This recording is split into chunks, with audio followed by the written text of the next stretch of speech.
Let's go to sports talk tayo mga idol.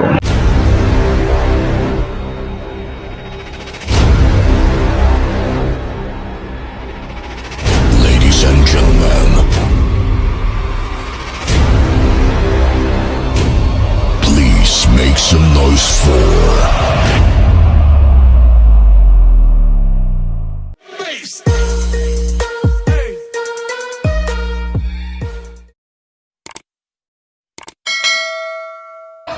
Ito na nga mga idol, naganap na yung labang Casimero Uguni. Tingnan naman nyo. Pag tinamaan parang nawawala yung ulo. Kaya gumawa na lang ng drama ang kampo ni Uguni dahil hindi naman ganun kalaki yung cut at saka pag tinatamaan talaga ay naaalog. Sa mga nagsasabi na nasaan daw yung angas ng Pinas, wag naman ganun. Alam naman ninyo na death and life ang labanan na yan.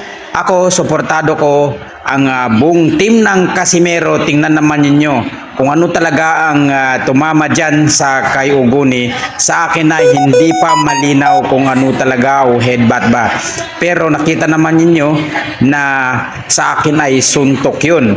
Kaya sa paglagay pa lang sa parang towel sa ulo ni Uguni na akala mo ay si Mang Kapopoy ay nakakatawa na. At ang sabi nga ni Casimero, nagpapatama siya dahil naghihintay siya ng opening at saka alam niya na kaya niya ang suntok ni Uguni.